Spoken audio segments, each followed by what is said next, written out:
Welcome to another special edition of Cityscope, and today we're going to talk about the Leominster Athletic Hall of Fame, and we've got two wonderful guests, Frank Steffanides and Mr. Bob Healy. You're through. I'm through. I think if we didn't say that, it wouldn't be official. It wouldn't be right. One of these days we'll tell the story. But anyway, it's been a long time coming due to the worldwide global pandemic and things being postponed, but you're getting around to it again. And I'm going to pretty much leave this up to you guys to talk about what this is all about, number one, and then we can run through some of the inductees and talk about when it is, and if people want to get involved, help out, with making donations to this thing, or actually, nominations also, and attending the event.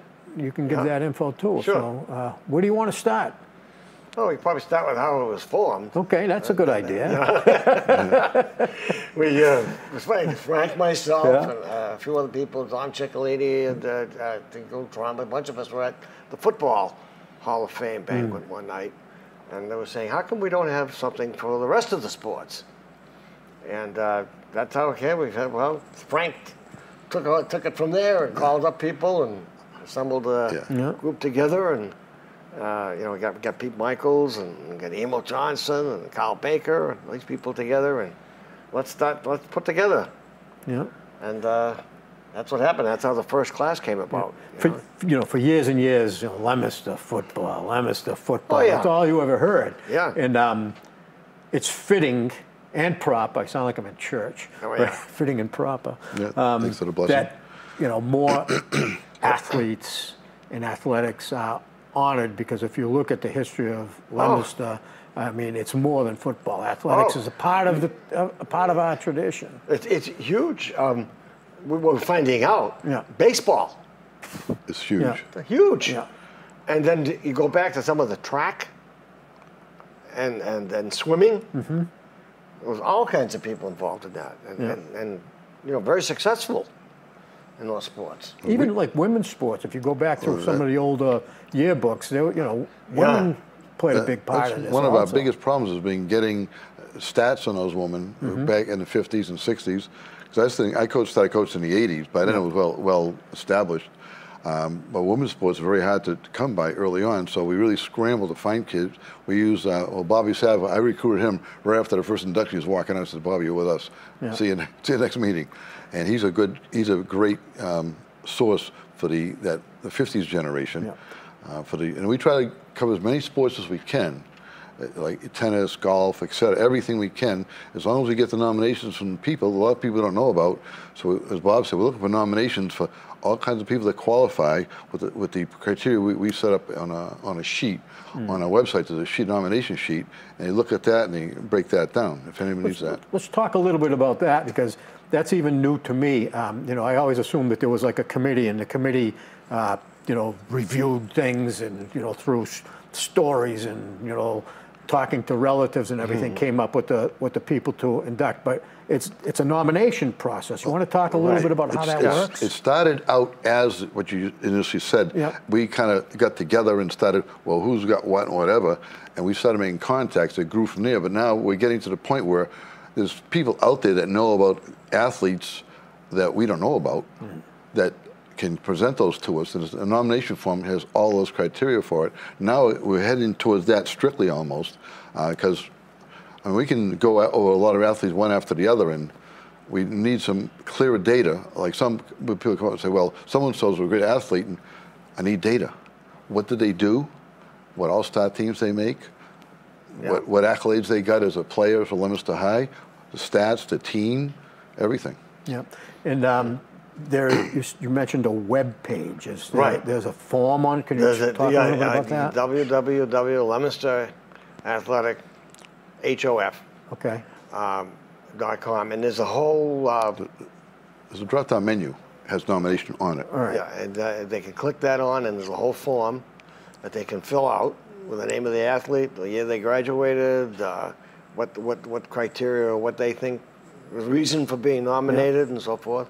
And then that gets sent in, and then we as a committee take those and we look them over and do some further research beyond that to see if, because we have a whole list of criteria that we have look at also. As Frank had mentioned, how many all-star teams maybe, how many varsity letters did they get in the different sports?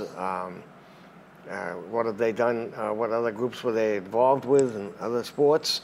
Several of our people are multiple sports. And extracurricular activities too, student council, class, and then also what they accomplished beyond high school.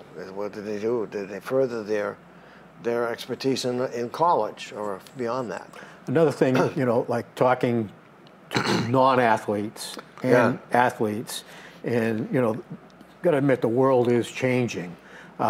People a lot of times talk about Leominster. Oh, Leominster talks about his athletics, but a lot of people don't realize that, like, the kids that get involved with athletics, they learn a lot about life, and they take these skills they learn about. You got to show up for practice every day. You have to work to perfect your skill to the best of your ability. Discipline. And they can take all the things they learn through playing on a team and through influences from good coaching and apply them to their job in life, to their families when they raise kids. So, I mean, it's more than just about athletics. Right. It transcends into life, too. Exactly. A lot of people don't realize that. I talked to a lot of my former players, softball players, who had some great teams back in the 80s and 90s, and they learned a lot. I see the jobs they're doing and the careers they're into, and they're doing quite well with the career because of the organization that sports gives you. It makes you make decisions, makes you think a little bit, and you become a team, and they become, I think, better parents and adults through it. You learn how to work with other people too. To learn to work with other people as a team. You learn how to, how to help out when someone's down. If just say the star of a swim team is down and they need you to get the points to make the team better, you try a little bit harder. I mean, and you learn how to deal with frustration or with loss or with things that don't go exactly well.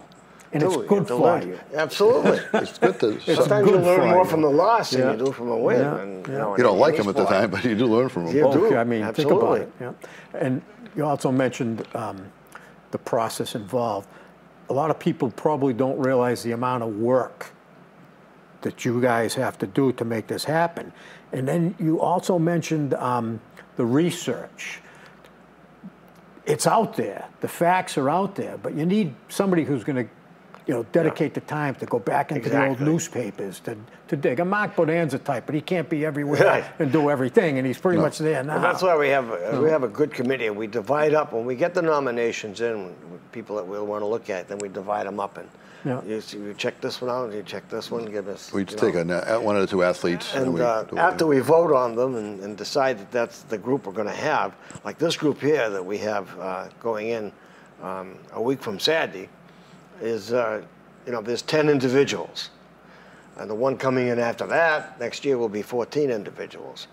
And 10 individuals and 2 teams. So we put together this booklet with all the information about them.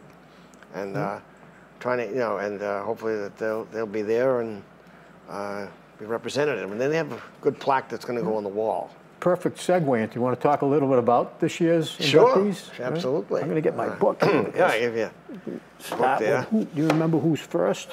Pete Charpentier, I think, is after the first few pages there. They're alphabetical. Well, the first couple of pages are a memoriam of people that passed away that are in the Hall of Fame already. Okay. So that covers quite a few good. There's a couple of people there that. Carl Baker's in there. Recently, and Mike Marchand. Marchand, They were in the first class that we had. Pat Parthier's in there. Pat Parthier was one that she just passed away. She was in that first class. So they're already in the Hall of Fame, and you just give them a special tribute.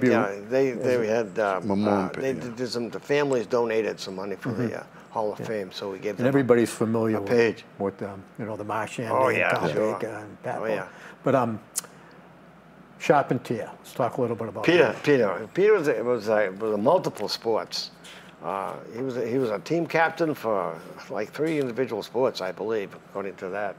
But he made his name earlier. In baseball was his. He still has a record up there, I think, for batting average. Really? up at the high school. Yeah, he was a varsity player for all the years he was at Leominster High in baseball, on the championship team that won state championship one year, his junior year. Then he was also a team captain in football, as a tight end, and in basketball. Great basketball player for Leominster. He's all around, and now he's a great phys ed teacher. He's a great kid. He was a great kid. I coached him as a 7th, 8th grader in basketball when he was in junior high, and he was a great kid then. I know him mostly through being a teacher now. Oh, sure. Because he handles my daughter Rachel life skills. In the life skills class. Yeah, he's awesome. She loves him, and like at Cello's tribute, he was there. When he saw Rachel, they hugged, and we took a picture of him together. And I mean, he was great with those kids. Person for that type of job. Perfect. People don't realize, the kind of gift it takes to, to be with those kids. That's special. Really. And prior to that job, I mean, he taught phys ed at Samoset when I was over there as a vice principal. It was great, the things he did with the kids, and he's a great teacher, but and a great person to have in sports as far as he's great. Perfect model. He's very respectful. Excuse me, hey coach, how you doing? Always, whatever. He's a fantastic individual. Now who's next? Well, you got the next one. Yeah, I think is it Alda Cossi? I got a piece of paper. If you want a cheat sheet, we can. Oh yeah, yeah. I had the list on the. Kerry Conway, maybe. Yeah, Kerry Conway, absolutely. Kerry was. You know more about Kerry. Kerry was. I coached her as a youth softball, and then she went into a super team called the Crush. She was a great athlete at Leominster, great soccer, basketball, 1,000-point scorer. I remember basketball. She played softball at Dartmouth when she was at Dartmouth. Now this is Tim's daughter, right? Yes. Yeah. Yeah, and she's just a great, solid athlete, triple sport athlete. She's out in California, works in San Diego now. Mm-hmm. A lot of people from Leominster went out that way. My daughter's out there. So it's like, it's crazy. But she was just a great all-around athlete, solid physique, solid kid, good student. Yeah. 1,000-point scorer. I saw her one day. Hard to do in girls basketball, especially. Yeah. I saw her one time, senior year, and I stopped and talked to her in the parking lot. I says, "What are you doing for college?" She says, "Coach, I don't know what to do, this thing and that thing." And she ended up doing softball in college. Yeah. Now, do you know where she went to school? Dartmouth. Dartmouth. Wow. Yeah. Good, smart kid. Yeah. Smart kid. A lot of good, smart kids came through our programs. Yeah. Yeah. And again, athletes. That's right. It carries over. Discipline. She's carrying on in San Diego doing. I forget what she does out there now, but she does a great job out there too. Next, we have Alda Cossi. Yes, Alda. I had Alda. She was in junior high when I was teaching at Gallagher, and she was the first girl to get into I think on the cross country team, because at that time there weren't any girls track program at Leominster High, so she was like she was the first to get on the cross country team and then on the track team, competing with everybody. Then they started, I think her junior year, they started the girls track, which she was involved with. A great run-in. And, but she was also involved in the theater program. She was in all the shows at Leominster High School, and well-rounded individual, as on a National Honor Society, and then she was into the Army as a doctor. Really? I think I listed there, and I think she's just retired or is retiring from that practice. But now, you're involved with theater. Did you have any dealings with her in theater yourself? Or? Not myself. She did that mostly. I don't think we had the junior high shows until she went to the high school. I know she was in the musical Hello Dolly at Leominster High, and a couple of other straight plays at Leominster High. I had more dealings with her sister, Lydia. Lydia was the leading when I did Anything Goes at Gallagher Junior High, and she was in the shows there, and. So I knew her knew her a little bit better but I remember Alda was excellent athlete. I can't remember who told me, but one director that I dealt with over the years said that he loved athletes on stage because of the way they moved, Yeah. And, the way their minds, remembered the movements and everything. I can't remember who it was. Might have even been you. Maybe. Could have been. Who can remember anything anymore? I used to love to get athletes involved in stuff like that. 'Cause it was it made them well-rounded people that they involved in, And we have Bobby Frechette. Bobby Frechette. Fastest guy I remember. One of them anyway. He was fast. He was fast, yeah. Great, hell of a football player as well. He was a hell of a running back. But he was on one of the freshman teams I coached at the Gallagher in football. He was a great track man, but we just saw him recently, and he was fast and great athlete. Did he get hurt in his senior year? I think he did. Yeah, I think he did. Yeah. I can't remember Before what it Thanksgiving. was. Remember that year? Before Thanksgiving that year. Yeah. And He got hurt. Stevie DeCarolis had to go in because Stevie was behind him. And I guess Stevie did pretty good that Oh game. yeah, they were on the same team and they were classmates. But Yeah. Stevie was he was a hard nose. Yeah. Yeah, let me tell you. Well, he came from a good bloodline. Yeah. Nano. Nano was a good athlete too. He was a mean baseball player. Oh yeah. Mean So baseball player. yeah, Bobby Frechette was really did a lot of, and I think he was a state champion in something. I tried to find the people that were state champions too within this sport, and he was one of them. Yeah. And Peter Gunarides. I'm hoping I pronounced that well, right. yeah, ask the Greek then. Gunarides is close enough. Yeah.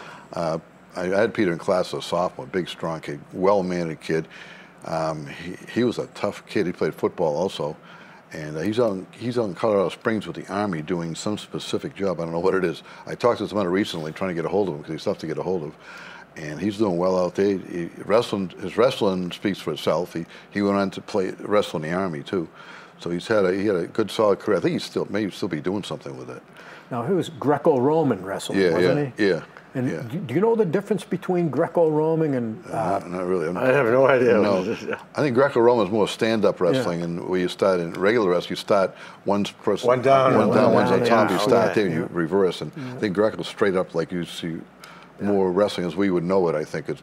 Now, did his father help out with the wrestling team? I think his father did Tasso help was out. Coach. He was a wrestler from years. I knew him from buying coffee there. Was it Tasso's? Yeah, Tasso. That his father, yeah. I know him. He was a nice guy too. Yeah. I remember Peter was a great guy because, I used to hang around with Benny Sanchez Sr. and we used to, see the two kids how hard they worked, and Benny was always talking about Peter and his son and where they were going with their wrestling. And I mean, and I don't know if you know Benny Sr., but when he gets on the telephone, yeah. Benny Sr. showed up at my house 2 or 3 times to get tickets when the son went in. yeah. I remember him in junior high. Yeah. Good old Benny. Oh, yeah. I remember him running up Rice Hill when he was boxing. Yeah. You know Rice Hill where Gold Farm is? Yeah. And he had a sweatshirt, and on the back it said, Benny Sanchez, future middleweight champ. And he used to run up that hill, and man, was he in shape. He weighed 147 pounds when he was fighting. Yeah. And I think he's like 260 now, but, big kid now, big kid. And his one that I never knew was an athlete, Colby Hazard. Now, Colby sure. It's a great was athlete. when I was a playground instructor. She was one of my playground kids. The Hazards, I had Carter Junior Colin High. Hazard. Colin Hazard. Yeah. And, they used to come, they lived right there. Sure. And I remember Colby, she was very quiet when she was in the playground, but I remember her being tall. Oh, yeah. And she could run like a deer back then. Yeah. And one time we put her on the, we used to do with the not the trampoline, with the parachute, where you'd put somebody on them and pull it, and you'd throw them up in the air, and you'd catch them and throw them up in the air. Really? And catch them, and we threw her up in the air, and she flew off. What we got away with in those days. She didn't get hurt, thank God, but the things we got away with. She was a great 3 sports. Yeah. She was, Let's talk about her. Right? Well, she was solid athlete. She played field hockey was a big sport. For track especially was a big sport. She was a little basketball. Basketball, She was just a solid 3-way athlete, and was done well as an adult too. She's done very well for herself, and that's all I know about her. Yeah, Bobby Sav did a lot of contact with her. I guess he knew her. Who's that? Bobby Savatelli had contact with her a lot because she was a JA kid, I think, and she said, she was all excited about. She's she was so happy about this whole event, and she was always a really good kid. But I remember she could run. She was quiet. I coached Colin a little bit in basketball before he went to hockey. Yeah. But the whole family is a solid family. Yeah. Colin, I haven't seen Colin in a while. Oh, I haven't seen. Yeah. He was boxing. Yeah, he was boxing. Mm-hmm. Yeah, matter of fact, we used to have boxing matches at that same playground. Oh, yeah. And Joey Siciliano was there, oh, too. Jeez. And one day I says, we need some ropes to make a ring. So next day I go into to the playground, and they got this thing with all these ropes set up. And where'd you get the ropes? You know what they did? Remember the ropes the football players used to run through? Yeah, sure. They stole them from Hannigan. And they set up a ring with those things. Where'd you get those? We took them from the high school. Oh, yeah. That's all you need, right? We're going to get arrested, but... And Ippolito used to bring his playground over. Oh, yeah. He said, we're going to go do some kung fu death matches. Again, what we used to get away with. But the kids had fun. Oh, yeah. Gary Helene. Gary Helene, yeah. That was hard one to find some information on. First of all, he passed away, and then his brother, Donnie Helene, was the one that had put the application in back 4 or 5 years ago. He passed away, and then we finally got a hold of, we got some information on him. He was a great diver. I went to, University of... I think it says University of Miami, I believe. Miami. He got a scholarship on diving. Yeah. And then finally I got a hold of his nephew, Jay Helene. He's going to come to the ceremony and accept a plaque in his name. And that was his own real sport, was the diving. That was the one thing he loved to do. And that's what's nice about this, too. You find people that, they have that one goal or one thing that they really like and achieve it, and it's good to get some recognition. Yeah, absolutely. For that, Absolutely. He's the epitome of what we talked about earlier. He's been on our radar for 3 years now. Now, who's that? Gary. Okay. And we finally got to the bottom of it. That's one of our jobs as a committee, finally to find the information we need so we can promote him or her as a Hall of Famer. Right. He fits that bill perfectly. We couldn't find anything for a couple of years. When we found out he was a state champion diving, that was it right there. So we keep, that's the research we have to go through. Something that takes a while. Yeah. And again, it's just your committee that's doing this research at this point. Especially, if they don't have a family scrapbook. For instance, Sardelli, when, what was his name? Not Bob Sardelli. Ronnie Sardelli. Ronnie Sardelli. Family had a collection of scrapbooks. Well, one of Bob Rolder's everything. Inductees was Bruce Willard's father. Yeah. It was a track band in the 1930s. So, well, they came in with press clippings and all kinds of stuff from back then. Well, Bruce came in the first as a swimmer, and then he brought that forth. His dad's stuff was like phenomenal. Yeah, we couldn't believe the stuff. I remember him too. He had a chest like this because I used to go to YMCA, and he would be swimming there. Yeah. It's like, this guy's got a chest this big. Great swimmer. Oh yeah. But that's why we need information from the public to get stuff like this. Yeah. Put that out there if you need some information from the public. If there's any scrapbooks, photographs of any of the people that we're talking about now. Pictures and stuff, as you can see from the booklet, we try to put together pictures of these people, action shots and whatever. And the yearbooks only give you so much. Oh, yeah. You get some, but you don't get, And Peg Acaboni. Peg Acaboni. Right? People don't realize what an athlete she was. Matter of fact, she was voted the most athletic. She and Ronnie Maz were in the same class and voted most athletic. 64. And, that's before women's sports really did a lot. There weren't that many things that they had to participate in. Not in the 60s, no. Not in the 60s. Basketball was half-court basketball. And that was under the old rules of basketball. Yeah. And then she went on later on to coach basketball. And and then when the rules changed, she got out of the coaching. They went over to the men's, the men's rules in basketball. Okay. Because so girls they had back different then rules? had that. Oh, yeah. It was a half-court game. Half-court game. Either offense or defense, you couldn't cross the court. All right. The offensive people attacked the other defense, and the vice versa the other way, and you couldn't cross the court. It was like 3-on-3 inside, I think, something like that. And that was a basketball. That was a whole different thing. I'm glad they changed it. Oh yeah. You could never, But she was a leading scorer and hell of a player. Basketball, field hockey, just a solid athlete. Yeah. Solid. Michael Jacobs, another swimmer. Another swimmer, great swimmer. I remember him. Yeah, he. Yeah, he's got some state championships. Mike was a. He was on the He was a pure swimmer way back, you know. Oh yeah, back in the late 60s. Well, yeah, he graduated I think in 72. 72. So I remember him in the junior high. Yeah, he was a freshman when I first started teaching at Gallagher. Yeah, and I remember him again, you know, Sure. from going to the YMCA. Oh yeah, very quiet guy. Yeah, Very, he was our senior. very quiet guy. And you know, Paul Migan, Jimmy Kilcoyne. Yeah. They used to I remember train those kids, with him, yeah, and yeah. they, you know, he was their senior. Oh yeah. And two His great brother swimmers was a right good there. swimmer too. Yeah, Great. yeah, He was yeah. a very good swimmer as well. Paul Migan, did his name come up? Not yet. No. All right, I'm going to have to There you fill go. that one in. There you but- go. Bring it up. I remember he had the state record for years in the breaststroke. Really? Yeah, for years. So, you know, We didn't know that. I remember when he was in school. I remember was him, teaching sure. him, but there's guys we got to find out about. And now he's a doctor up. Oh, I believe know in he's a Maine. doctor. Yeah. Yeah. Heart doctor. Sports helps you out. Yeah. Yeah. And now we have, oh my God, another Guido Italian. Piccucci. Yeah. Greg Piccucci. Piccucci. Yeah. There's another multiple sport, but he was in baseball was Yeah. one of his. That was his. He was a shortstop, I believe, if I remember. He almost said he was the Yeah. best shortstop he had. Yeah. You know, he was, but he also was a quarterback in football Yeah. and a point guard in basketball. Oh, he missed that extra point once in the Thanksgiving game, and I thought the town was going to hang him. He missed. It was either a field goal or an extra point. I remember that. Yeah. That was down at the. It was in Crocker Field. Yeah. Yes, that was I think my first year teaching. I went to the game down there. I'm sorry I mentioned that. If he hears this, he's gonna it's gonna bring back like post-traumatic stress. But then, I remember that. yeah, It was a field goal. Yeah, it was a field goal. It was a field goal. Yeah. Yeah. Yeah. But he was also, still is, a great musician. Oh, Yeah. I've seen He's him. still playing with the I've seen band, him I think. at functions years ago in the 70s when he was out there. And, I think he's still playing, and, Yeah. and of course he's a great coach too. Yeah. He's in the Hall of Fame up in is it Gardner? baseball. Baseball Hall of He did Fame for baseball for coaching. years. You know, so he carried on.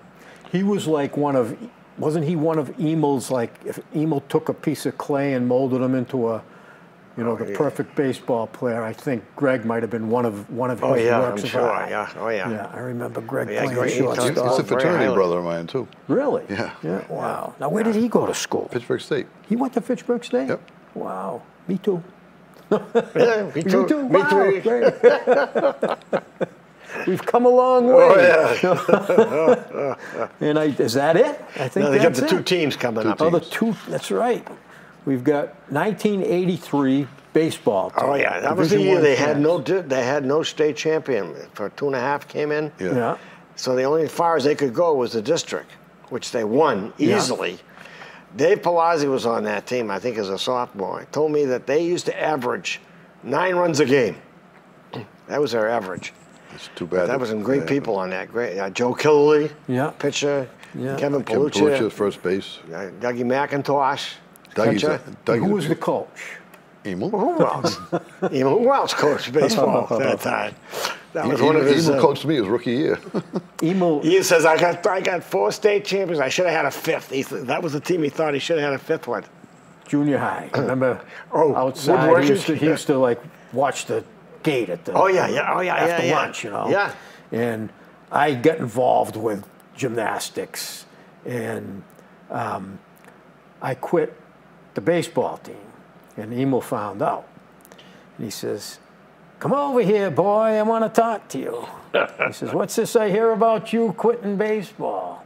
And I told him I wanted to concentrate on gymnastics and blah, blah, blah. And he said, "You're going to be a drifter, boy. You're going to go from job to job, school to school. You'll never settle down." He hit the nail right on the head. Nailed it. Emil, I should have listened to you back then. But, Gymnastics. I remember when they used to, gymnastics was big. yeah, it's, we were in the infancy. Yeah. And, then they ended up getting a team at the high school. Yeah. And then the liability. Liability kicked in. That was the end of that. That was that. Yeah, that's too bad.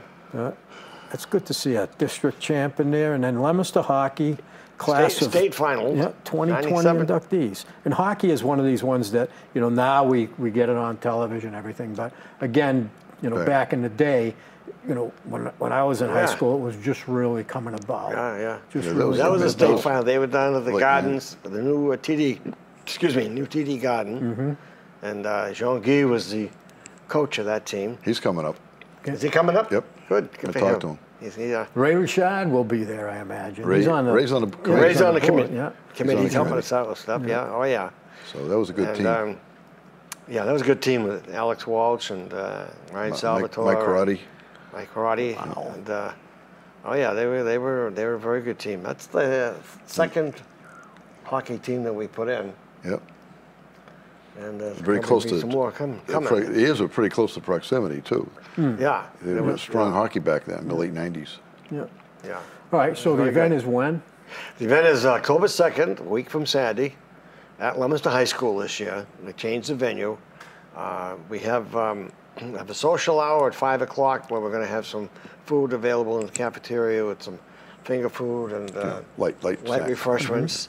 And then at 6 o'clock, we're going to move into the auditorium and have a presentation with the inductees on the stage and present each one with a memento plaque and a little bit about each one and so forth, have them say a few words.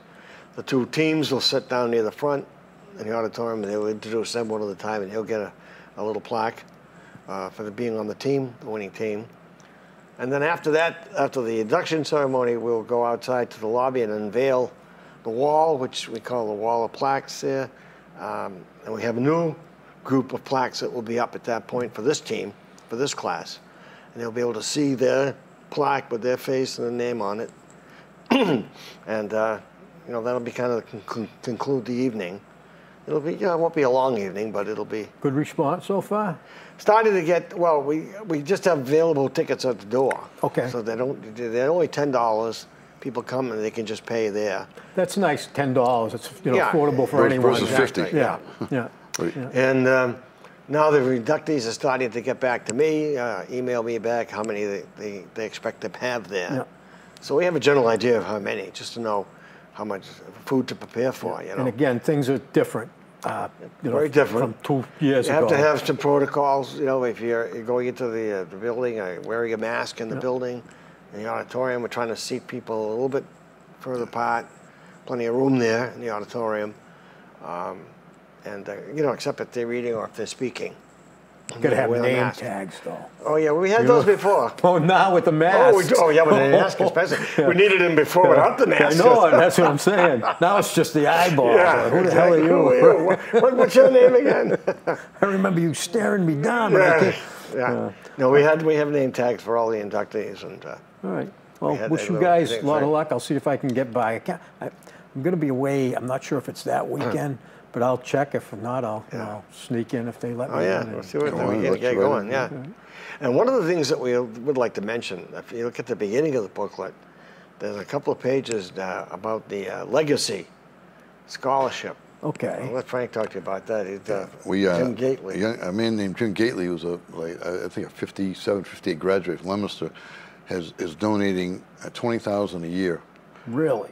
We give out $4,000 or $5,000 scholarships to the school athlete and two of the Blue Pride Award, which are most of leadership in sports and in school. Yeah. And so we get one male, one female athlete for each one, and they get a $5,000 scholarship, and they honored it. They got the pictures. That was last year's. That was last year's. And then they got this year's also. And they usually get honored at the awards night. It was the awards night they had that year at Leominster High. Yeah. And we go up, we meet them after.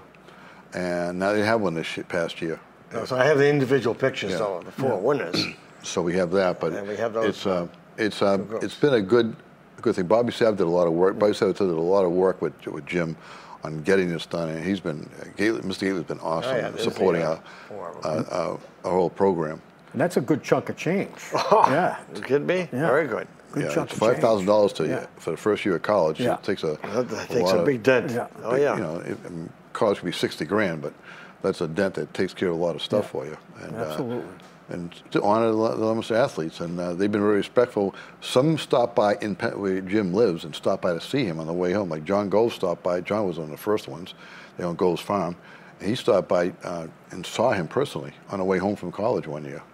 So the kids appreciate it too. They have emailed and called him to thank him. Now, I know we're going over time, but I don't care. I haven't done a show in a while. I can take as much time as I want. Right, guys? Anyway, just a little story. Saw Ralph Case at Cello's thing. And that's the way I talk with him. And I'm sure, and this is kind of like I'm giving a message out there for people that, you know, like me, that are just, you know, spokes on a wheel of Leominster. But anyway, when I saw him, I get all these feelings because he made a great impact on me growing up. As a coach, he was a little rough, but the you know, again, the lessons taught. Oh, yeah. So I let him know. I says, you know, growing up, you had a great influence on me. You know, some of the things you taught, you know, I took through life. And he was really, really appreciative of that. So, you know, anyone who's experienced something through athletics, through school, even with a teacher, if someone has made an impact on you, thank them if you see them. You know, let them know, because that's what you guys are in this for. You're not in it to get the praise, but you're in it to, like, that realization that, hey, you know, I made a difference, and even if it's one kid, I think it means a lot. Oh yeah. So get out there. If you see somebody, you know, let them know. Let them know. And like some other professions, you don't get immediately the rewards of those things until many years later. 10 years later, 15 years later. You know, and then It's happened to me. And I even told Emo about that story, and he didn't remember it, but I said, you nailed it. You nailed it. I said it took 30 years to sink in, but I finally settled down. And he laughed. Oh yeah. All right, guys. Appreciate it. Well, we appreciate your time. Appreciate it, yeah. Thank you. A lot of fun. Great. All right. We're all set, guys. Thank you.